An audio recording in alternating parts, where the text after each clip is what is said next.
नमस्कार, मैं अशोक जरोठी। सभी भाई बहनों का स्वागत है।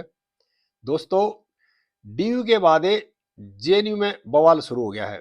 2 दिन पहले ये बवाल दिल्ली यूनिवर्सिटी में था, अब जेएनयू तक पहुंच गया है। और जो ढफली गैंग है ना, वो नारे लगा रहा है, ब्राह्मणवाद मुर्दाबाद, ठाकुरवाद मुर्दाबाद, हिंदू राष्ट्र बनेगा तो मुर्दाबाद। सभी भाइयों से प्रार्थना है, इस वीडियो को आखिर तक देखें और ज्यादा से ज्यादा भाइयों को शेयर करें। जिस भाई ने चैनल सब्सक्राइब नहीं करा, क्या कृपा करके मेरे चैनल को भाई सब्सक्राइब भी कर लेना। यानी कि देश में खेल किस तरह चल रहा है। जेएनयू में सवर्णों के खिलाफ जहर उगल रहे हैं और जहर उगलने वाले ज्यादातर लोग कौन है? ब्राह्मण और सवर्ण है। यानी कि हमारे जो दलित भाई है, पिछड़े भाई है, ओबीसी के जो भाई है, उनको किस तरह से गुमराह किया जा रहा है, किस तरह से बेवकूफ बनाया जा रहा है। यानी कि जो नारे लगा रहे हैं वो ब्राह्मण है, ज्यादातर सवर्ण है और सामान्य वर्ग से है। ये लोग ब्राह्मणवाद से मुक्ति दिला रहे हैं, ठाकुरवाद से मुक्ति दिलाने की बात कर रहे हैं, हिंदू राष्ट्र नहीं बनने देने की बात कर रहे हैं और खुद सामान्य वर्ग से हैं, ठाकुर भी हैं, ब्राह्मण भी है, दूसरे वर्गों से भी है। क्या ये लोग दलितों का भला कर सकते हैं? जेएनयू की जो छात्र संघ की जो प्रधान है आदित्य मिश्रा, वो खुद ब्राह्मण है, ब्राह्मणवाद से मुक्ति दिला देगी? ये सोचने की बात है।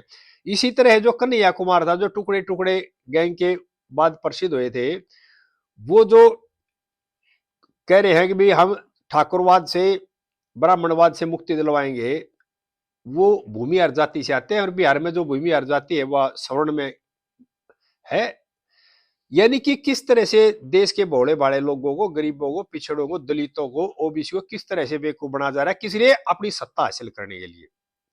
मैं यहां सभी भाइयों को एक बात और बताना चाह रहा हूं। इस तरह के नारे दे दे करके कम्युनिस्ट पार्टी में बहुत बड़े बड़े नेता बन गए। क्या उन्होंने इन चीजों से मुक्ति दिला दी? उनका एजेंडा यही था मुक्ति दिलाने का। अब तक तो मुक्ति मिली नहीं है किसी को, ना ब्राह्मणवाद से मिली, ना ठाकुरवाद से मिली। इनका एजेंडा क्या? सिर्फ अपना स्वार्थ साधने का एजेंडा है और लोगों को एक तरह से गुमराह करने का है। और क्या ये लोग ब्राह्मणवाद से, ठाकुरवाद से मुक्ति दिला देंगे? भाई ये नहीं दिला सकते। इन्होंने अपना एजेंडा सेट करना, अपनी राजनीति है। और जो फिलहाल छात्र नेता हैं वे आगे जाके देश के बड़े नेता बनने हैं। गरीबों का भला, पिछड़ों का भला, दलितों का भला, ओबीसियों का भला जब होगा जब इन लोगों से आप सवाल करोगे। नारे देकर ये नेता बन गए, हमने इनको वोट दे दी, लेकिन इन्होंने भला करे अपना, आप लोगों का कोई भला नहीं करे। और मैं यहां सभी भाइयों को एक बात बताना चाह रहा हूं।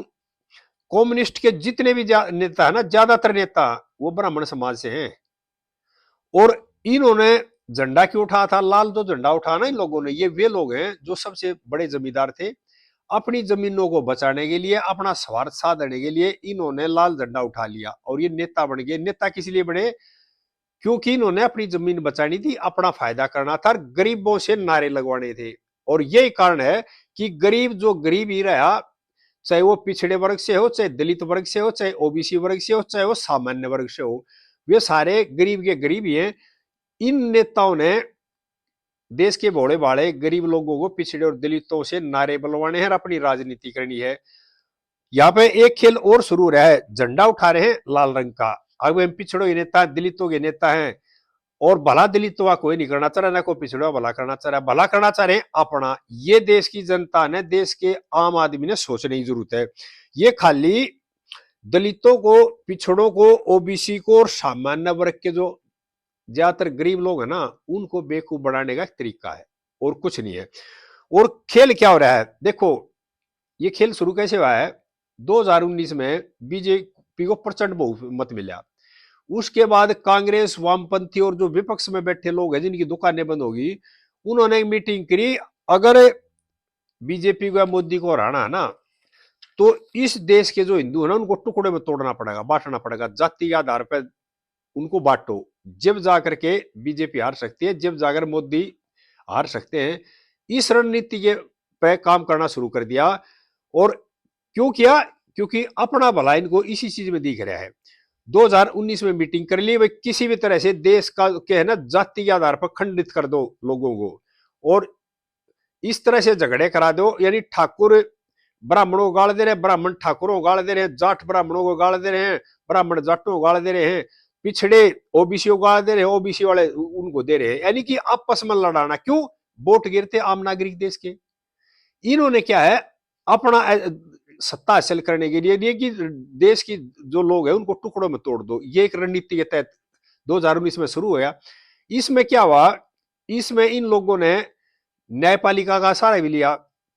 2020 के अंदर है, देश की जानी मानी वकील है इंदिरा जयसिंह और वामपंथी है, उन्होंने राहुल रोहित वेमुला छात्र था, उसने आत्महत्या की थी, उस मामले को मोहरा बना करके सुप्रीम कोर्ट में पीएलआई दाखिल की कि दिल यूनिवर्सिटियों के अंदर ऐसे नियम बनाए जाएं जिससे जाति के आधार पर शोषण ना हो, इस तरह का, यानी सुप्रीम कोर्ट में चलेगी। और सुप्रीम कोर्ट ने 2024 में सरकार को कह दिया भी इस तरह के नियम बना दो। ये जो नियम थे ना यूजीसी की जो गाइडलाइन थी, ये पहले ही बनती थी, पहले इस तरह कोई शोर शराबा नहीं होता। 2012 में भी ये गाइडलाइन बनी थी, देश के किसी आदमी नहीं पता इन गाइडलाइन हुआ, बनती थी और लागू हो जाती थी। लेकिन ये एक एजेंडा सेट किया गया, अब इस तरह से सुप्रीम कोर्ट में पीएलआई लगेगी और जो पढ़े लिखे लोग हैं, जो वकील लोग भी है, जो इनकी विपक्ष वालों की, वो इस तरह पीएलआई लगाएंगे, उसके बाद सुप्रीम कोर्ट से आदेश कराएंगे भी इस तरह के नियम लागू हो, इस पे बवाल करके यानी देश के समाज को, लोगों को खंडित करेंगे जातियों के आधार पर। इस तरह का एजेंडा चला और 2024 में सुप्रीम कोर्ट ने आदेश दे दिया सरकार को भी नियम बनाओ। सरकार ने जो नियम बना दिए, नियम बनाते उस पर फिर बवाल शुरू हो गया। जो नियम बनाए गए उसमें सुप्रीम कोर्ट में दोबारा फिर कुछ देर पहले ही याचिका लगी है, उसमें सुप्रीम कोर्ट ने देखा उस नियमों में सवर्णों के खिलाफ, और वो नियम है ना आदमी के जो मूल अधिकार है उनके जो के विरुद्ध पाया, असंवैधानिक पाए, सुप्रीम कोर्ट ने नियमों पर स्टे कर दिया और अब मामला सुप्रीम कोर्ट में है। लेकिन इन्होंने क्या है, मामला सुप्रीम कोर्ट में है उसका इंतजार नहीं करे, इन्होंने प्रदर्शन करने शुरू कर दिए यूनिवर्सिटियों में, कॉलेजों में, यानी कि देश के जो लोग हैं उनको गुमराह करना, जाति के आधार पर खंडित करना, पूरा एजेंडा ये इनका है। और 2 दिन पहले डीयू में चल रहा था प्रदर्शन, वहां पर मारपीट हुई, अब ये डपली बजनी शुरू हो गई है जेएनयू में। जेएनयू में डपली पहले ही बजती रहती है। मेरा देश के आम नागरिक, चाहे वो दलित समाज से है, चाहे ओबीसी समाज से है, चाहे सामान्य वर्ग से है, सभी भाइयों से प्रार्थना है आपने बहुत समझने की जरूरत पड़ेगी, क्योंकि आपका भला जब हो सकता है जब आप खुद समझदारी से काम लोगे और इन लोगों से सवाल करोगे, इनके पीछे नहीं लगोगे, इनके साथ नारे नहीं लगाओगे। क्यों? जो लोग पिछले 10-12 साल से विपक्ष में बैठे, जिनकी दुकानें बंद हैं, उनकी जो है ना रोटी रोजी की बनी हुई है और उनका जीवन मुश्किल में होता जा रहा है दिन प्रतिदिन। जो माल ले रखा था वो धीरे धीरे खत्म होता जा रहा है। अब उनकी स्थिति होगी भाई दोबारा से कुर्सी कैसे हासिल की जाए, ये जंग है कुर्सी हासिल करने की। और यो सारा जो खेल चल रहा है ना दोस्तों, यो चल रहा है 2027 का उत्तर प्रदेश का इलेक्शन है। उत्तर प्रदेश देश का बड़ा प्रांत है, सबसे ज्यादा सीटें हैं, तो इस प्रदेश पर जीत हासिल करने के लिए अब क्या कर रखा है, जितने वामपंथी है, कांग्रेसी है, दूसरी पार्टियां हैं जो विपक्ष में बैठी हैं, वो चाह रहे हैं 2027 का चुनाव किसी भी तरह से हरा जाए बीजेपी को, यानी योगी को यूपी से हटाया जाए। योगी यूपी से हट गए तो मोदी जी दिल्ली से अपने आप हट जाएंगे। क्यों? यूपी बड़ा बड़ा प्रांत है, लोकसभा सीट सबसे ज्यादा है। इस बात को लेकर ये खेल शुरू कर दिया, ये भूमिका बनाई जा रही है 2027 का चुनाव जीतने के लिए। इसलिए देश के लोगों को जाति के आधार पर खंडित किया जा रहा, तोड़ा जा रहा है। और भला ये नहीं कर सकते, ना तो दलितों का, पीड़ितों का, ओबीसी का, सामान्य वर्ग का किसी का भला नहीं कर सकते। ये जब भले की बात आएगी, अपना भला करेंगे, अपने बच्चों का भला करेंगे, अपने रिश्तेदारों का भला करेंगे, आम आदमी का भला नहीं करेंगे। नाम आदमी भले के बारे में पहले ही नहीं सोचा कभी। सिर्फ ये जो खेल खेला जा रहा है ना, ये इसलिए खेला जा रहा है 2027 का चुनाव कैसे जीतना है। और अब ये कई टूल किट शुरू हो गए हैं, इन्होंने अपना काम करना शुरू कर दिया है योगी जी को हराने के लिए। क्यों? अगर योगी जी 2027 जीत लेते हैं यूपी, तो 2029 का इलेक्शन जीता जाएगा, बीजेपी जीत लेगी। तो इनकी जो नजर है ना विपक्षियों की, वामपंथियों की, उनकी टोटली जो नजर है वह है 2027 के यूपी के इलेक्शन पे। और इसलिए ये टूल किट शुरू हो रहे हैं। अब मैं आपको एक बात बताना चाह रहा हूं, जो किसानों वाला टूल किट है ना, वो भी मिलने लगे। राहुल गांधी से मिले थे ऑफिस में जाकर के, और जातिवादी का जो टूल किट है उन्होंने भी अपना काम शुरू कर दिया है। और छात्रों वाला टूल किट है उसने भी, शंकराचार्य वाला जो टूल किट है ना वो भी शुरू हो रहा है देश के अंदर। अखिलेश यादव जी ने लठ बजवा दा शंकराचार्यों पर, देख लो थोड़े दिन पहले।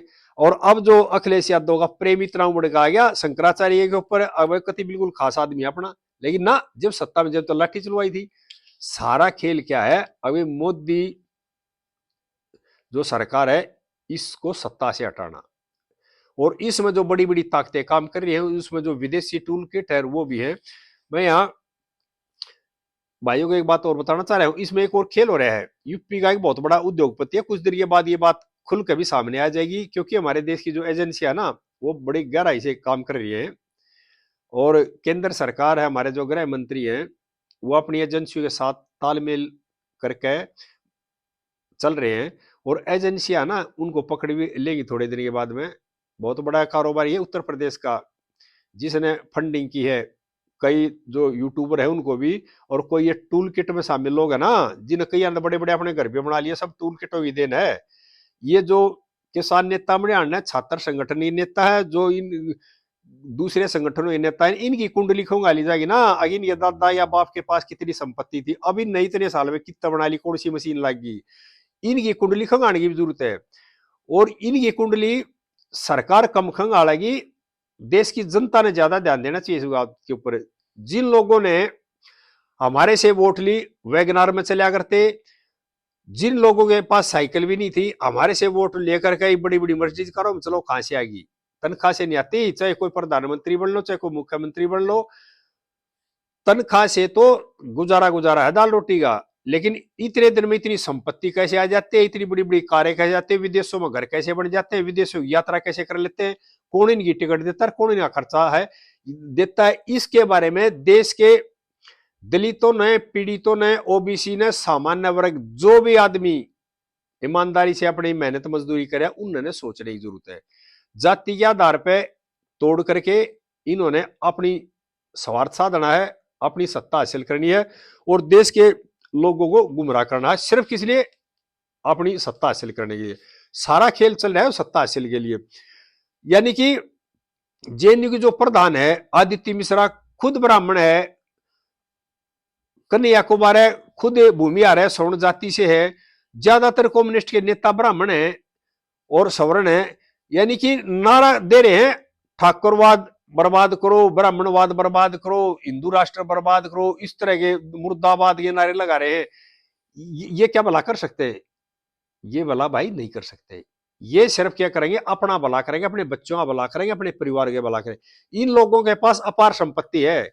अगर कोई आपका भला करना चाह रहा है तो अपनी संपत्ति में तो कुछ आपको दे दे। कई किसान नेता हैं जो कई कई सौ करोड़ आदमी हैं, और कई नेता जो राजनीति में हैं, जो विपक्ष में बैठे हैं, जिन्होंने पूरा देश लूट रखा है, आप 1 रुपया भी उनसे लेके दिखा दो, वो नहीं देंगे। देंगे तो अपने बच्चों को देंगे, अपने रिश्तेदारों को देंगे। वोट लेंगे देश के आम लोगों से। इस बारे में देश के आम नागरिक ने समझने की जरूरत है। और मेरी ओबीसी, दलित, पिछड़े, सामान्य वर्ग के सभी भाइयों से प्रार्थना है, अपना भाईचारा बनाकर रखो, इनके बहकावे में ना हो, और जो देश की जो मौजूदा सरकार है ना इसके साथ खड़े रहो। क्योंकि विदेशी जो ताकतें हैं ना वो चाहते हैं देश को कमजोर कैसे हो। 10 साल से पहले अपने देश के बारे में सोचकर देख लो, जिस तरह के रोड बन रहे हैं और जिस तरह का देश में काम हो रहा है। ये जो मौजूदा सरकार है, मोदी जी की सरकार में ये काम हो रहे हैं, जिस तरह से सब्सिडियां दी जा रही हैं और जिस तरह से नए नए उद्योग लग रहे हैं, आगे आने वाले टाइम में नई नई नौकरियां मिलेंगी बच्चों को, ये संभव है मोदी सरकार के टाइम में। क्यों? क्योंकि मोदी जो सरकार है, हमारे प्रधानमंत्री मोदी जी है ना, वो अपने भाई के बच्चों को आगे नहीं बढ़ाते, अपने परिवार में पैसे नहीं देते, और किसी रिश्तेदार को अपने पास नहीं बुलाते, ना कोई पैसे देते हैं। सिर्फ पूरा जो काम करते हैं, 7 दिन 24 घंटे देश की तरक्की के लिए काम करते हैं। कोई परिवार को बढ़ावा नहीं, किसी रिश्तेदार को बढ़ावा नहीं। और दूसरे नेताओं को देख लो, अगल बगल में जितने भी देश के नेता हैं, नेतागिरी या राजनीति में आने के बाद उनका और उनके परिवार का, उनके रिश्तेदारों का कितना विकास हुआ है। और हमारे प्रधानमंत्री के भाइयों का देख लो भाई कितना विकास हुआ है। ये बात देश के लोगों ने सोचने की जरूरत है। आगे इस तरह की बातें फिर करेंगे। और ये जो ब्राह्मण नेता ना, ये ब्राह्मणवाद के खिलाफ भड़का रहे हैं, नारे लगा रहे हैं, और जो सवर्ण नेता हैं ये सवर्णों के खिलाफ नारे लगा रहे हैं, भड़का रहे हैं अपनी सत्ता हासिल करने के लिए। इनसे भी मेरा निवेदन है, इसमें आपका भला होने वाला नहीं है, इसमें आपका भी यानी कि नुकसान ही है, और देश का नुकसान तो आप कर ही रहे हो। आगे इस तरह की बातें फिर बताते रहेंगे। जय हिंद देशवासियों।